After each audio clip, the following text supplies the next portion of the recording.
Bab 157, Tinggi Pinnacle. Diunggah oleh Baca Suara.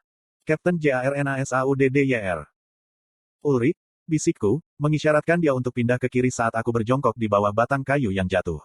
Augmenter besar diam-diam mengumpulkan tim kecilnya yang terdiri dari 5 penyihir dan mulai berjalan melalui pepohonan lebat. Mawar liar, aku memiringkan kepalaku ke arah jalan kecil di sebelah kanan kami, menandakan kepalaku yang lain dan pasukannya untuk mengikutiku. Briar mengangguk sebagai jawaban ketika dia menghunuskan kedua belati bergerigi itu. Augmenter yang dibangun dengan baik menavigasi melalui hutan lebat, kiprahnya panjang dan percaya diri.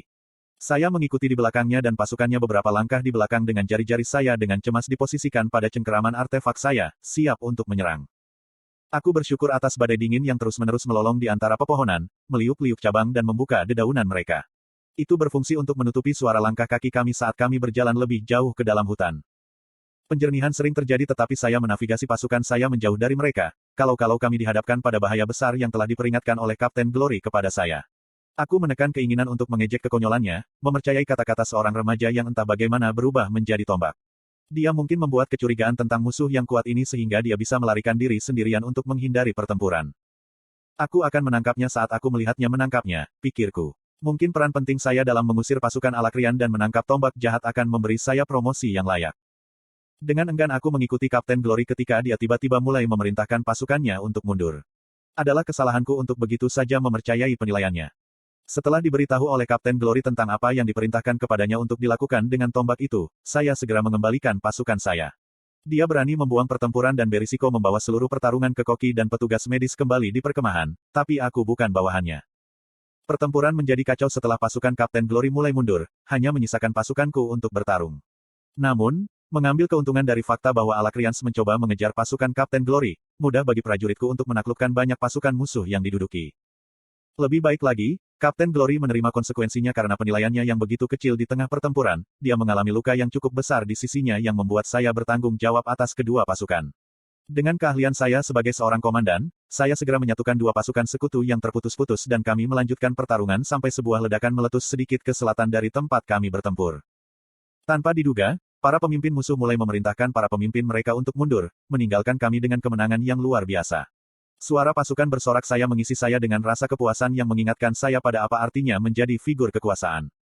Melanjutkan tugas saya sebagai penjabat sementara yang bertanggung jawab atas kedua divisi, saya memerintahkan setiap prajurit berbadan sehat untuk mengambil tubuh sekutu dan kembali ke kemah. Saya juga memerintahkan pengambilan prajurit Alakrian, jika masih hidup, sehingga mereka bisa diinterogasi nanti. Aku ingin langsung pergi ke Dewan dan menanyai mereka tentang apa yang terjadi di sini, tetapi Kapten Glory menghentikanku. Dia curiga bocah tombak dan musuh yang dia lawan ada hubungannya dengan ledakan itu dan ingin aku membawa beberapa pasukan untuk melihat apa yang terjadi. Jika bukan karena kemungkinan menangkap bocah itu karena melarikan diri di tengah-tengah pertempuran dan kesempatan untuk menggantikannya sebagai tombak, aku pasti akan menolak.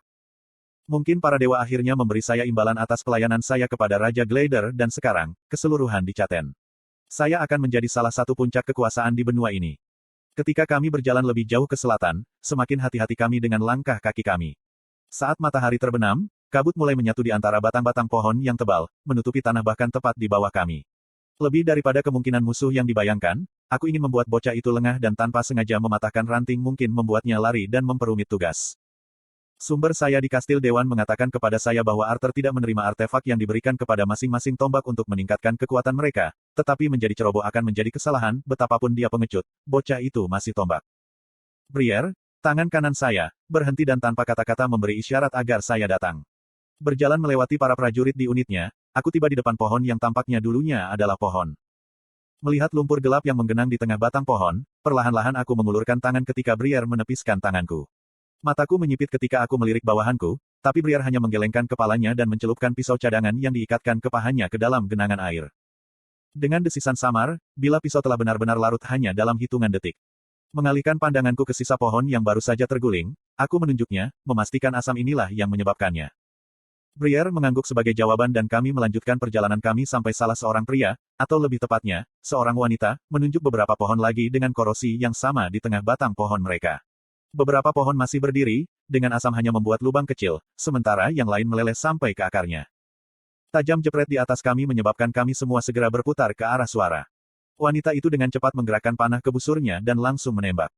Panah secara akurat mengenai sumber suara. Cabang, menghembuskan nafas yang tajam, saya mempelajari cabang yang jatuh, hanya untuk menyadari bahwa ada bagian yang terkorosi oleh asam yang sama pada pohon. Aku menembakkan tatapan mengancam ke pemanah dan segera dia menundukkan kepalanya dengan nada meminta maaf. Tidak kompeten. Memberi tanda kepada semua orang untuk melanjutkan, saya tetap dekat dengan bagian belakang tim kalau-kalau terjadi sesuatu. Sementara angin terus menerpa pohon-pohon di sekitar kami, hutan sangat sepi. Tidak ada binatang liar di dekatnya dan aku belum mendengar burung gagak tunggal, hampir seolah-olah penghuni hutan semuanya lari untuk hidup mereka. Tiba-tiba teriakan menyakitkan terdengar, menembus pepohonan ke telinga kami. Kesunyian hutan sepertinya hanya memperkuat suara ketika semua orang melihat ke arah saya untuk bimbingan. Dari nada suara teriakan yang dalam, itu terdengar seperti Ulrich, tetapi apakah benar-benar layak untuk melepaskan posisi kita jika dia sudah tertangkap? Apakah itu tombak atau musuh yang seharusnya dia hadapi? Elemen kejutan adalah satu-satunya keuntungan kami. Briere, yang berteman dekat dengan Ulrich jauh sebelum dia bergabung dengan divisi saya sebagai kepala, menatap saya dengan alis rajutan. Matanya seakan berkata untuk membiarkannya pergi, tetapi aku memberi isyarat baginya untuk menunggu. Saya memisahkan tim kami yang terdiri dari 5 menjadi 2 kelompok, dengan Briere di tim yang terdiri dari 3 orang. Kami perlahan-lahan menyebar dengan pemanah yang tinggal di sisiku sementara kelompok Briere perlahan-lahan menuju suara jeritan Ulrich.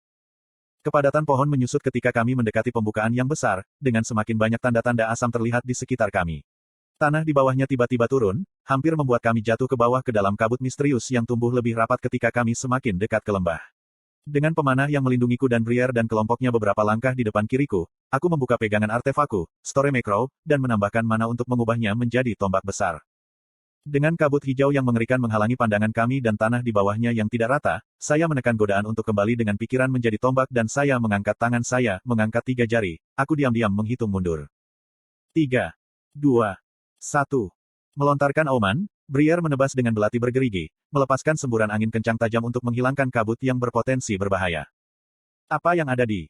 Keinginan saya untuk melawan semuanya hilang begitu saja ketika kabut hijau menghilang. Storm Macro nyaris terlepas dari jari-jariku yang kendur saat kami semua berdiri, rahang mengendur, di tempat kejadian hanya beberapa meter di depan. Kami tanpa sadar tersandung di tepi kawah besar. Di tengah berdiri tombak besar dan menakjubkan yang membuat artefak tak ternilai saya, diturunkan dalam keluarga saya selama beberapa generasi, terlihat seperti tusuk gigi bekas. Dan tertusuk di atasnya adalah apa yang tampak seperti setan kurus seperti Im. Tanah mendesis di bawah monster yang tergantung itu dengan asam keruh yang sama yang menetes dari tubuhnya yang aneh. Desisan samar terdengar dari iblis ketika kabut hijau terus memuntahkan dari luka menganga tetapi tidak diragukan lagi mati. **** Anda membaca di https://rednovelfullonline.com ***. Tapi mungkin satu-satunya hal yang lebih mencolok daripada pemandangan di bawah ini adalah naga obsidian yang begitu biasa tidur di sebelah bocah itu merosot ke pohon di sisi lain kawah. Bocah lelaki yang tak lain adalah Arthur. Jika bukan karena fakta bahwa aku telah melihat naga ketika Arthur pertama kali menjadi seorang tombak, ketakutan yang saat ini mencengkeram dadaku mungkin baru saja meremas kehidupan dari hatiku. Untuk sesaat, aku berpikir bahwa bocah itu dan ikatannya telah mati selama pertarungan, tetapi naik turunnya tubuh naga itu mengatakan sebaliknya. Aku memalingkan pandanganku dari naga hitam untuk melihat Ulrich di tanah di sisi lain kawah. Pasukannya, -1, berkerumun di sekitarnya, merawat tunggul-tunggul tempat lengan dan kaki kirinya dulu berada. Mungkin bocah itu mati dalam pertempuran, pikirku, penuh harapan. Saya menilai situasi sebaik mungkin dari jarak ini. Sulit untuk melihat keadaan bocah lelaki dari sini bocah lelaki, tetapi oleh nafas kasar dari binatang buas di sebelahnya, bisa dikatakan bahwa keduanya telah menimbulkan semacam kerusakan. Aku melonggarkan cengkeramanku di sekitar Storm Macro. Ambil tubuh Jenderal Briere, memberi isyarat agar salah seorang anak buahnya maju ketika Ulrich, yang sekarang berada di tempat kami berada, mengayunkan satu-satunya lengannya. Jangan, Ulrich dan pasukannya menjerit tetapi bawahan Briere sudah melompat ke kawah untuk menuju ke sisi lain tempat Arthur berada. Tiba-tiba, tepat ketika bawahan Briere berlari melewati iblis kurus itu, sebuah tentakel keruh keluar dari tubuhnya, menjepit pergelangan kakinya. Tentara itu melolong kesakitan, tetapi alih-alih menarik tubuhnya, tentakel memutuskan kakinya yang dilindungi di mana, mengirimnya jatuh ke tengah kawah. Lengan prajurit itu mendarat di dalam genangan lumpur hijau dan hampir seketika, asam bekerja melalui baju sirah dan dagingnya sampai tidak ada tulang yang tersisa. Prajurit itu, yang telah menjerit kesakitan, menggendong tunggul lengannya ketika tentakel yang telah menangkapnya sebelumnya menyeret seluruh tubuhnya ke dalam genangan air. Kami berdiri di sana diam-diam, ngeri, satu-satunya suara yang berasal dari asam bekerja melalui tubuh prajurit itu dan pemanahnya mundur di belakangku. Jangan mendekati monster itu. Ulrich mendengus, suaranya bersusah payah. Jenderal berkata bahwa itu tidak akan menyerang jika kamu menjaga jarak. Apa yang sedang terjadi? Aku meraung, kehilangan ketenangan. Beri aku laporan. Kami tidak tahu persis, Kapten. Salah satu pasukan Ulrich tergagap. Kami merasakan fluktuasi mana di dekatnya sehingga kami mencari di sekitar daerah ketika kepala Ulrich dan Esvin tergelincir dan jatuh dari kawah. Kepala Ulrich bisa keluar tetapi Esvin. Petik 2. Apakah monster itu masih hidup? Tanyaku, mundur selangkah untuk berjaga-jaga jika tentakel lain keluar dari tubuhnya. Tidak, tidak. Aku mengarahkan kepalaku ke sumber suara serak, hanya untuk melihat bahwa bocah itu sudah bangun. Kamu, aku mengangkat Storm Crow, menunjuknya pada Arthur. Apakah kamu ada hubungannya dengan ini? Mata tombak yang mengeras, irisnya hampir bercahaya dengan cahaya biru, terfokus padaku di antara poninya yang kemerahan. Dengan kematian punggawa itu, iya, tatapannya tetap keras dan suara datar. Dengan kematian prajuritmu, itu karena mantra pertahanan otomatis benda itu yang masih aktif bahkan setelah dia mati. Petik 2. Aku bisa merasakan pipiku terbakar karena malu sementara bocah itu berbicara padaku seolah aku bodoh. Kenapa kamu tidak membantu mereka, kalau begitu, atau peringatkan kami? Maafkan saya, apakah Anda ingin saya memasang tanda peringatan? Bocah lelaki itu mengejek. Sejujurnya, aku mengalami kesulitan untuk tetap sadar, apalagi memperingatkan penyihir yang jelas tidak ingin ditemukan. Jenderal Arthur, Anda dicurigai melarikan diri dalam pertempuran, tetapi sekarang setelah informasi baru terungkap, kami akan meminta Anda ikut bersama kami sehingga kami dapat membawa Anda ke Dewan untuk diinterogasi lebih lanjut. Saya mengumumkan, takut untuk mengambil bahkan satu langkah meskipun kepastian Ulrich sebelumnya. Aku akan pergi ke kastil dengan kemauanku sendiri. Saat ini, ada hal-hal lain yang harus saya selesaikan, jawab bocah itu sambil tetap duduk di pohon. Aku khawatir itu tidak mungkin, Jenderal, kataku dengan gigi terkatup. Informasi tentang para pemimpin musuh sangat penting dan Dewan perlu dihubungi segera. Mengumpulkan akalku, aku berjalan ke arah bocah itu, menjauhi jangkauan tentakel, ketika mata naga obsidian terbuka lebar, membekukan setiap dari kita yang terlihat. Tatapan topannya yang berkilauan langsung menyergapku, membuat tubuhku mengerut karena refleks. Mata naga itu mengandung keganasan dan kebijaksanaan yang membuat setiap makhluk manapun yang telah kulakukan tampak seperti boneka mewah. Ambil langkah lain jika kamu ingin kehilangan kepalamu, naga itu bergemuruh, menunjukkan taringnya. Itu berbicara, Briar berteriak, mundur ketakutan. Mencengkeram pegangan Storm Crow lebih keras untuk menekan naluri tubuhku untuk mundur, aku menjawab. Maafkan aku, naga yang perkasa. Kami tidak punya niat untuk menyakiti tuanmu. Kami hanya ingin membawanya dengan selamat ke Dewan dan memastikan bahwa luka-lukanya dirawat. Petik 2. Naga itu mengeluarkan kabut udara dari moncongnya, hampir seolah mencibir kata-kataku. Janji saya masih berdiri, Kapten. Ambil langkah lain. Cukup, potong Arthur ketika dia bersandar pada naga untuk bangkit. Dia mengambil langkah lambat ke arahku, tetapi tidak punya niat untuk berhenti. Dia cukup tinggi untuk anak seusianya, berdiri hanya beberapa inci di atasku, tetapi aku tidak bisa menahan diri seolah-olah dia entah bagaimana menjulang di atasku. Tanpa sadar, tubuh saya telah keluar dari jalur Arthur ketika dia berjalan melewatiku, tanpa sepatah kata pun, dan berjalan ke tengah kawah tempat tentakel telah membunuh salah satu prajuritku. Aku mengutuk dalam kepalaku, bukan pada Arthur, tetapi pada diriku sendiri karena begitu bodoh. Baru sekarang saya mulai menyadari kesenjangan antara saya dan anak ini. Aku berdiri diam ketika Arthur berjalan dengan hati-hati menuruni tanah yang miring. Bahkan ketika bocah itu berada dalam jangkauan pohon anggur yang terkorosi yang terbuat dari mana yang misterius, tentakel itu membeku dan hancur saat bersentuhan. Arthur dengan santai meletakkan satu kaki di atas genangan air yang mampu melelehkan bahkan baju besi dan tulang.